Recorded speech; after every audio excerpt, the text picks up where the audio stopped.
ಆಗ್ತಿಲ್ಲ ವಿಕ್ರಾಂತ್, ಪ್ರತಿ ಕ್ಷಣದೂ ನೆನಪಾಗ್ತಿದ್ಯಾ.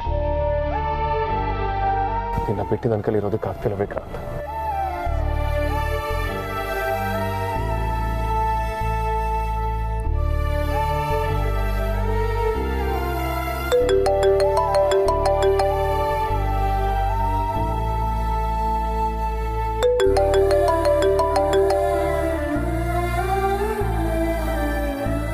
ಸಾರಿ ಯಾರ್, ಈ ಟೈಮಲ್ಲಿ ನಿನ್ನ ಜೊತೆ ತುಂಬ ಇರಬೇಕಾಗಿರೋದು ವಿಕ್ರಾಂತ್. ಆದರೆ ನನಗೆ ಸತ್ಯ ಹೇಳೋ ಪರಿಸ್ಥಿತಿ ಇರಲಿಲ್ಲ. ನಿನ್ನ ಹತ್ರ ಹೇಳ್ಕೊಳಕ್ಕಾಗ್ತೆ, ಮುಚ್ಚಿಡಕ್ಕೂ ಆಗ್ತೆ. ನಾನೇ ಇಂಚಿಂಚ ಮುಳುಗಿ ಹೋಗ್ತಿದ್ದೀನಿ.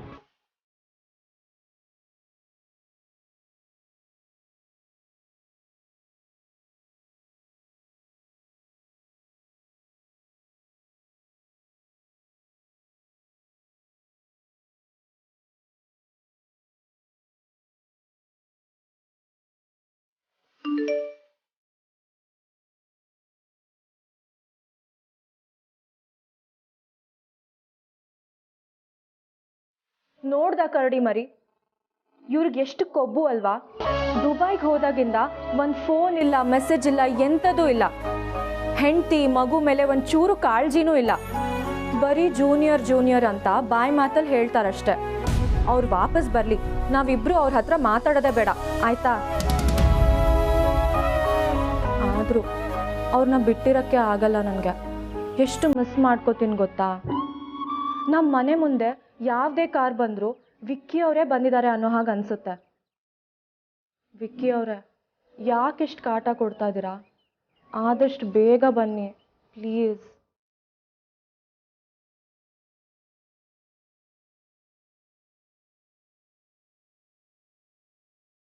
ಪಾಪ ಆರ್ತಿ, ನಿನ್ನ ವಿಕ್ರಾಂತ್ ಇವತ್ತು ಬರ್ತಾನೆ ನಾಳೆ ಬರ್ತಾನೆ ಅಂತ ವೆಯ್ಟ್ ಮಾಡ್ತಾನೆ ಇದೆಯಾ. ಆದರೆ ಈ ಪರಿಸ್ಥಿತಿಯಲ್ಲಿ ನಾನು ನಿನ್ನ ಹತ್ರ ಬಂದು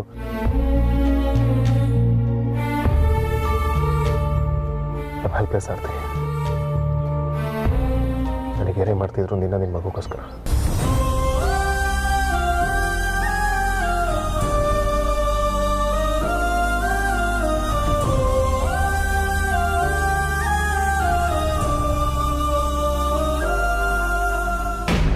ಆಯ್ತಾ, ಕೊಡಿ, ನನಗೆ ಕೆಲಸ ಇದೆ. ಬರೀ ಕಾಫಿ ತಗೊಂಬ, ಇನ್ನೊಂದು ಕಪ್ ಕಾಫಿ ತಗೊಂಬ ಅಂದೆ. ಈಗ ತಾನೇ ಕುಡಿದ್ರಲ್ರಿ, ನಿಮ್ದೊಳ್ಳೆ ಕತೆ ಆಯ್ತಲ್ಲ. ಬೆಳಗ್ಗೆ ಎದ್ದ ತಕ್ಷಣ ಒಂದು ಕಾಫಿ, ಆಮೇಲೆ ಒಂದು ಕಾಫಿ, ತಿಂಡಿಗೆ ಮುಂಚೆ ಒಂದು ಕಾಫಿ, ತಿಂಡಿ ಆದಮೇಲೆ ಒಂದು ಕಾಫಿ, ಆಫೀಸಿಗೆ ಮುಂಚೆ ಒಂದು ಕಾಫಿ, ಆಫೀಸಿಂದ ಬಂದ ಮೇಲೆ ಒಂದು ಕಾಫಿ. ನನ್ನ ಪುಣ್ಯ ಮಲಗಕ್ಕೆ ಮುಂಚೆ ಬರೀ ಕಾಫಿ ಅಂತ ಕೇಳಲಿಲ್ಲ. ಏನ್ರಿ ಆಗಿದೆ ನಿಮಗೆ, ಇಷ್ಟೊಂದು ಕಾಫಿ ಕುಡಿತಾ ಇದ್ದೀರಾ?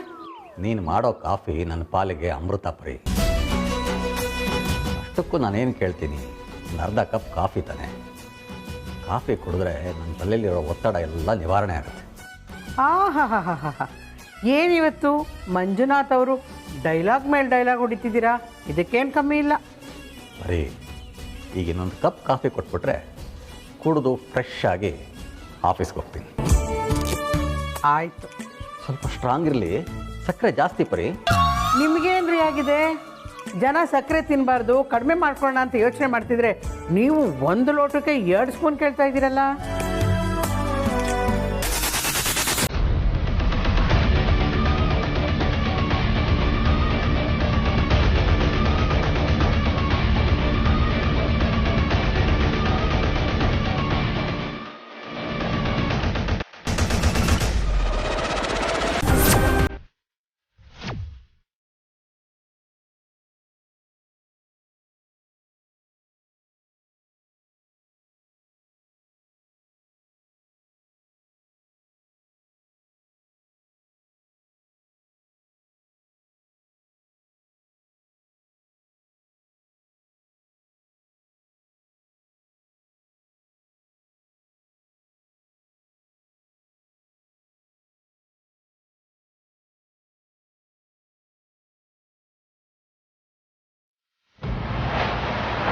ಯಾಕೆ ಮಂಜು ಅವರೇ ಬೆಳಗ್ಗೆ ಕೂಲ್ ವೆದರಲ್ಲಿ ಟೆನ್ಷನ್ ಆಗ್ತಿದೆ?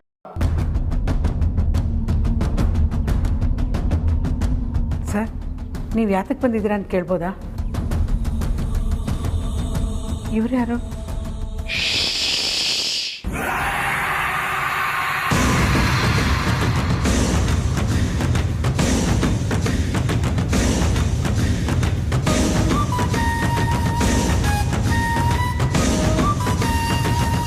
ನನ್ನ ತಮ್ಮ ತೇಜಸ್ಸಲ್ಲಿ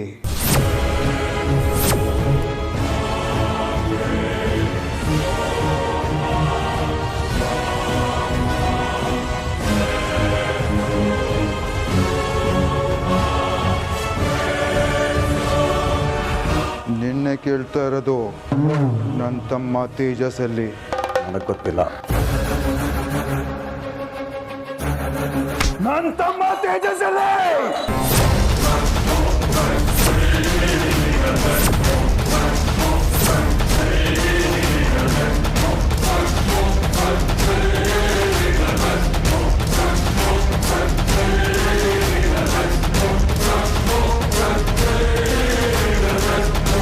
ಈಗಲೇ ಇವು ವಿಡಿಯೋ ನನ್ನ ಫ್ರೆಂಡ್ಸ್ ಗ್ರೂಪಲ್ಲಿ ಹಾಕ್ತೀನಿ. ಅಲ್ಲಿಂದ ಒಂದೇ ಒಂದು ಸೆಕೆಂಡ್ ಎಲ್ಲ ಕಡೆ ಶೇರ್ ಆಗುತ್ತೆ. ಹೇ ಅಂಜಲಿ, ನೀನು ಸ್ಟಾರ್ ಆಗಿಬಿಡ್ತೀಯ ಕಣೆ.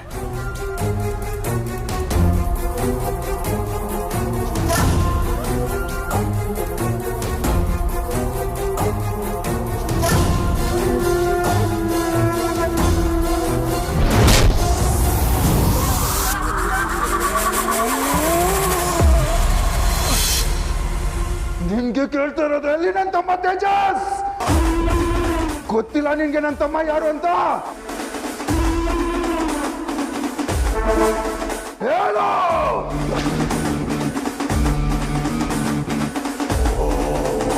ಇದೇ ನೀವು ಮನೆಯೊಳಗಡೆ ಬಂದು ಹೀಗೆಲ್ಲ ಮಾಡ್ತಿದ್ದೀರಾ? ನಿಮ್ಮ ತಮ್ಮ ಯಾರು ಅಂತ ನಮ್ಗೇನು ಗೊತ್ತು? ನೀವು ಕೈ ತೆಗಿರಿ ನೀವು.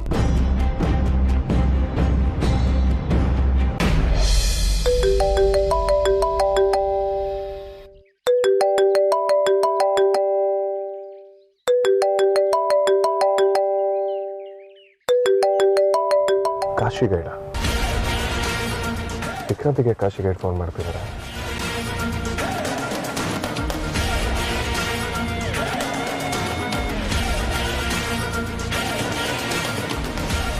ಜೈ ಶ್ರೀರಾಮ್. ಅರೆ ವಿಕ್ರಾಂತ್ ಸರ್, ಹೇಗಿದ್ದೀರಾ? ನೀವು ಬಿಡಿ ಸರ್, ಚೆನ್ನಾಗೇ ಇರ್ತೀರಾ. ಅಲ್ಲ, ನೆನ್ನೆ ನೀವು ಹೀಗ ಮಾಡೋದು? ನೀವು ಬರ್ತೀರಾ ಅಂತ ಇಡೀ ದಿನ ನಾನು ಕಾಯ್ತಾ ಇದ್ದೆ, ನೀವು ಬರಲೇ ಇಲ್ಲ. ನಿನ್ನೆ ಒಂದು 4-5 ಟ್ರಿಪ್ ಒಪ್ಕೊಂಡಿದ್ದೆ, ಅದೆಲ್ಲ ಕ್ಯಾನ್ಸಲ್ ಆಯಿತು. ಸರ್, ನೀವು ಬರೋದು ಕನ್ಫರ್ಮ್ ಅಲ್ವಾ ಸರ್? ಒಂಚೂರು ಅರ್ಜೆಂಟಾಗಿ ಹೇಳಿ. ನೀವು ಬರೋದು ಕನ್ಫರ್ಮ್ ಮಾಡಿದ್ರೆ ನಾನು ಬೇರೆ ಟ್ರಿಪ್ಗಳು ಒಪ್ಕೊಳ್ತೀನಿ. ಯಾಕಂದರೆ ಇದು ಸೀಸನ್ನು, ತುಂಬ ಬುಕ್ಕಿಂಗ್ಸ್ ಬರ್ತಾ ಇರ್ತದೆ.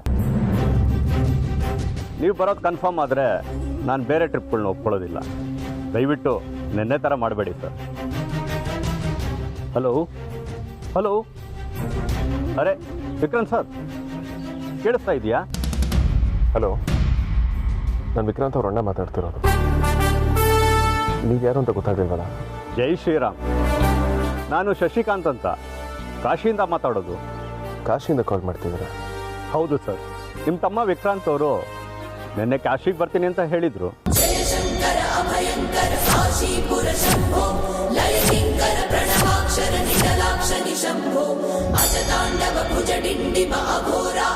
ಕಾಶಿಗೆ ಬರ್ತಾನೆ ಅಂತ ಹೇಳಿದ್ನ? ಹಾಂ ಸರ್, ನೆನ್ನೆ ಬರ್ತೀನಿ ಅಂತ ಹೇಳಿದರು. ಬರಲಿಲ್ಲ. ನಾನು ಗಾಡಿ, ಹೋಟೆಲ್ಲು ಎಲ್ಲ ಬುಕ್ ಮಾಡಿದ್ದೆ, ಅಡ್ವಾನ್ಸ್ ಕೂಡ ಕೊಟ್ಟಿದ್ದೆ. ಆದರೆ ಅವ್ರು ಬರಲೇ ಇಲ್ಲ. ಕೊಟ್ಟಿರೋ ಅಡ್ವಾನ್ಸ್ ಎಲ್ಲ ವೇಸ್ಟ್ ಆಯಿತು ಸರ್. ಅವ್ರಿಗೆ ಕಾಶಿಗೆ ಬರ್ತಾರಾ ಇಲ್ವಾ ಸರ್? ಸರ್, ನಾನು ನಿಮ್ಮನ್ನೇ ಕೇಳ್ತಾ ಇರೋದು. ಅವ್ನು ಬರಲ್ಲ. ಏನು ಸರ್ ಹೀಗೆ ಹೇಳ್ತಾ ಇದ್ದೀರಾ? ನನ್ನ ದುಡ್ಡೆಲ್ಲ ವೇಸ್ಟ್ ಆಯ್ತಲ್ಲ ಸರ್. ನಿಮ್ಗೆ ಎಷ್ಟು ಲಾಸ್ ಆಗಿದೆ ಅನ್ನೋದನ್ನು ಈ ನಂಬರ್ಗೆ ಮೆಸೇಜ್ ಮಾಡಿ, ನಿಮ್ಮನ್ನು ದುಡ್ಡು ಕಳಿಸ್ಕೊಡ್ತೀನಿ. ಇರಲಿ ಬಿಡಿ ಸರ್, ಪರವಾಗಿಲ್ಲ. ನಮ್ಮ ಕನ್ನಡಿಗರಲ್ವಾ, ನಾನು ಫೋನ್ ಇಡ್ತೀನಿ ಸರ್. ಒಂದು ನಿಮಿಷ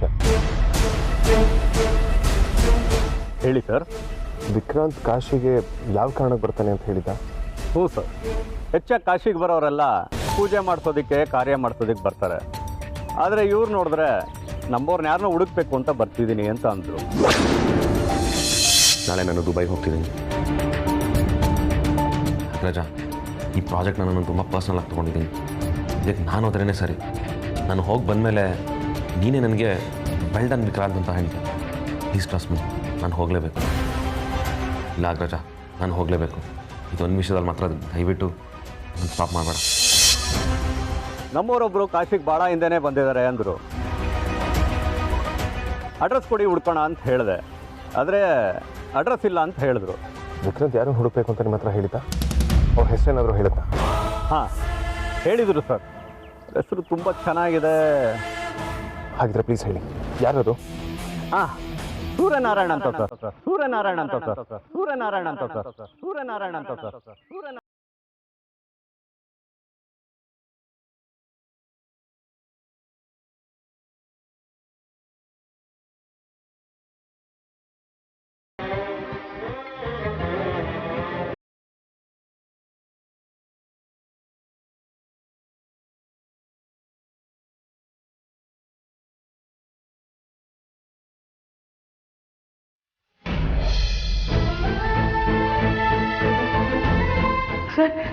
ಸರ್, ನನ್ನ ಗಂಡ ಯಾವ ತಪ್ಪು ಮಾಡಿಲ್ಲ ಸರ್.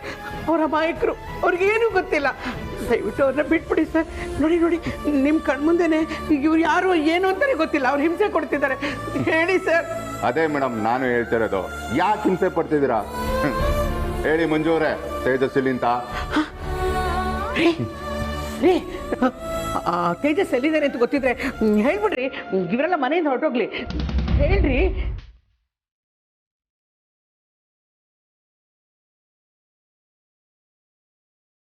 ಹೇಳಿ ಮಂಜು ಅವರೇ, ತೇಜಸ್ ಎಲ್ಲಿ ಅಂತ? ಸರ್, ಇವ್ರ ತಮ್ಮ ಎಲ್ಲಿ ಅಂತ ನನಗೆ ನಿಜವಾಗ್ಲೂ ಗೊತ್ತಿಲ್ಲ ಸರ್. ಗೊತ್ತಿಲ್ಲದೆ ಇರೋ ವಿಚಾರನ ನಾನು ಹೇಗೆ ಹೇಳೋಕ್ಕಾಗತ್ತೆ? ನೋಡಿ, ಮಿಡ್ಲ್ ಕ್ಲಾಸ್ ಫ್ಯಾಮಿಲಿ, ಮರ್ಯಾದೆ ಗಂಜೋರು ಅಂತ ತುಂಬಾ ಸೈಲೆಂಟ್ ಆಗಿ ಕೇಳ್ತಾ ಇದ್ದೀನಿ. ಏನಾದ್ರೂ ಬಾಲ ಬಿಚ್ಚಿದ್ರೆ ಬೋಲ ಕೊಟ್ಟು ಮಾಡಿ ಹೇಳ್ಬೇಕಾಗುತ್ತೆ. ಹೇಳಿ, ತೇಜಸ್ ಎಲ್ಲಿ ಅಂತ? ಸರ್, ನಾನು ನಿಜ ಹೇಳ್ತಾ ಇದ್ದೀನಿ ಸರ್. ನೋಡಿ ಮಂಜುನಾಥ್ ಅವರೇ, ತೇಜಸ್ ಅವರು ಕಡೆ ಸರಿ ಕಾಲ್ ಮಾಡಿರೋದು ನಿಮ್ಮ ಮಗಳಿಗೆ. ನಿಮ್ಮ ಮಗಳು ಕಾಲ್ ಮಾಡಾದ್ಮೇಲೆ ಅವ್ರ ಫೋನ್ ಸ್ವಿಚ್ ಆಫ್ ಆಗಿದೆ.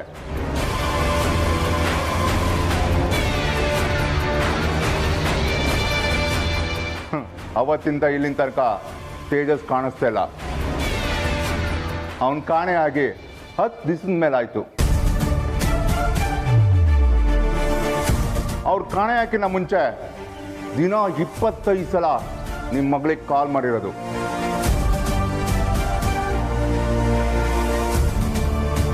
ನಮಗೆ ತೇಜಸ್ ಅವ್ರ ಕಾಣೆ ಆಗಿರೋ ಬಗ್ಗೆ ನಿಮ್ಮ ಮೇಲೆ ಅನುಮಾನ ಇದೆ.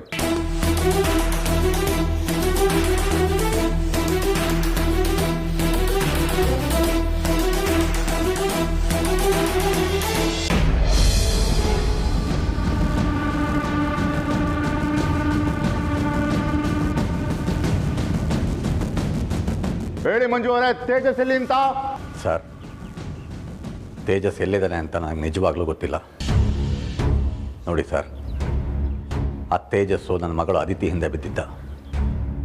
ಅವಳನ್ನ ಆತನಿಗೆ ಮದುವೆ ಮಾಡಿಕೊಡಿ ಅಂತ ನಮಗೆ ಒತ್ತಾಯ ಮಾಡ್ತಾ ಇದ್ದ. ಆದರೆ ಅವನ ನಡತೆ ಸರಿ ಇರಲಿಲ್ಲ. ಅದಕ್ಕೆ ನಮ್ಮ ಕುಟುಂಬದವ್ರಿಗೆ ಯಾರಿಗೂ ಅವನಿಗೆ ನಮ್ಮ ಮಗಳನ್ನು ಕೊಡೋದಕ್ಕೆ ಇಷ್ಟ ಇರಲಿಲ್ಲ.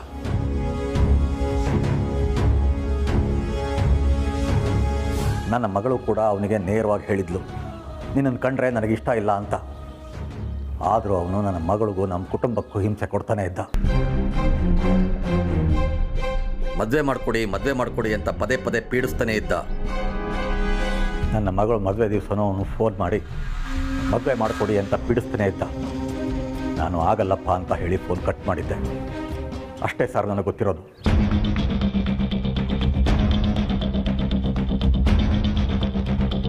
ನಿನ್ನ ಮಗಳ ಜೊತೆ ಮಾತಾಡಿರೋದೇ ಕೊನೆ.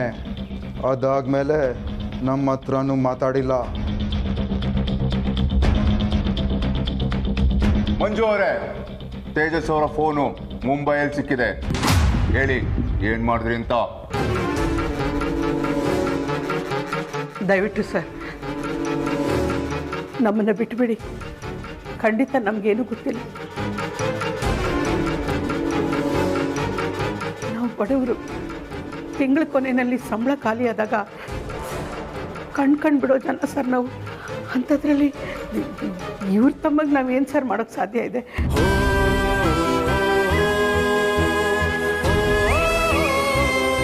ಅದು ನನ್ನ ಮಗಳ ಮದುವೆಗೆ ಏನಾದರೂ ತೊಂದರೆ ಮಾಡ್ತಾನೆ ಅಂತ ತುಂಬ ಭಯ ಇತ್ತು ಸರ್. ಸದ್ಯ ಹಾಗೇನು ಮಾಡಲಿಲ್ಲ. ಆದರೆ ಅವನು ತುಂಬ ಕೆಟ್ಟವನು ಸರ್. ನಮಗೆ ತುಂಬ ತೊಂದರೆ ಕೊಟ್ಟಿದ್ದಾನೆ. ಅವನು ನಮ್ಮಂಥ ಎಷ್ಟು ಕುಟುಂಬದವ್ರಿಗೆ ತೊಂದರೆ ಕೊಟ್ಟಿದ್ದಾನೋ ಏನೋ. ಅವನು ಮಾಡಿರೋ ತಪ್ಪಿಗೆ ಶಿಕ್ಷೆ ಆಗಿರುತ್ತೆ ಸರ್, ನನಗೆ ಗೊತ್ತು.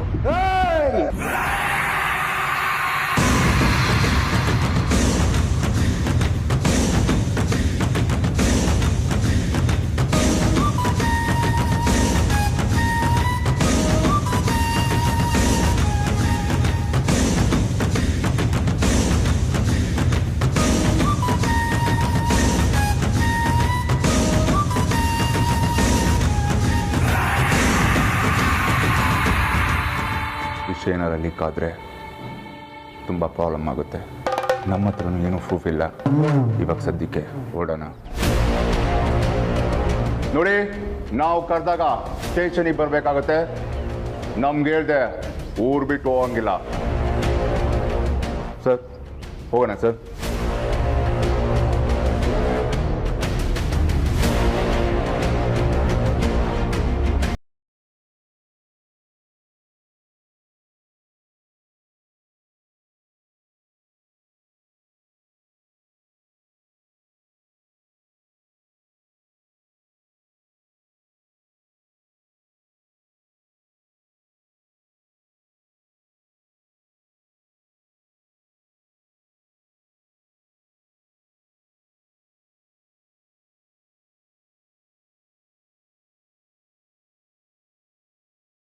ಅಲ್ಲ, ಇವ್ರು ಬರೀ ಅದಿತಿಗೆ ಫೋನ್ ಮಾಡಿದ್ರ ಬಗ್ಗೆ ಮಾತ್ರ ಪ್ರಸ್ತಾಪ ಮಾಡಿದ್ರಲ್ಲ.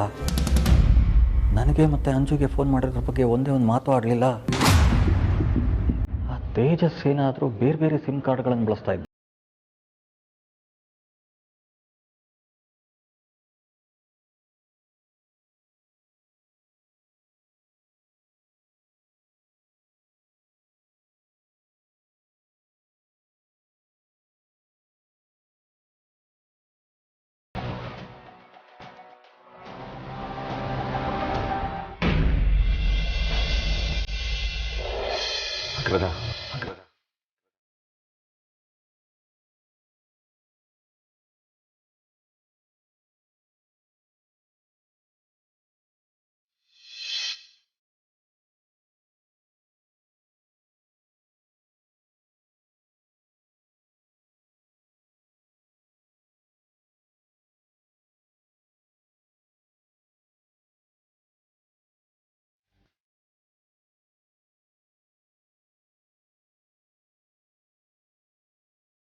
ಸಾರಿ ಅಗ್ರಜ, ನಾನು ಹೋಗಲೇಬೇಕು. ವಿಕ್ರಾಂತ್, ವಿಕ್ರಾಂತ್,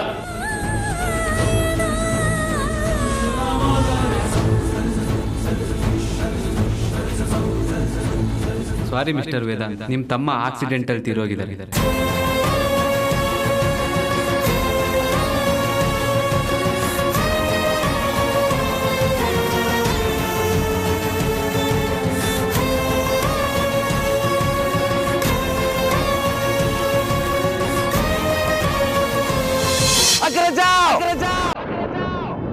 ವಿಕ್ರಾಂತ್, ವಿಕ್ರಾಂತ್,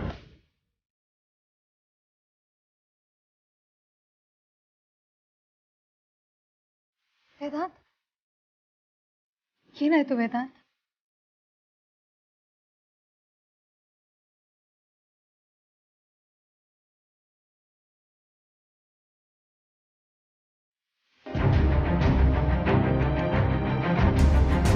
ವೇದಾಂತ್, ತಗೋ ನೀರು ಕೊಡಿ.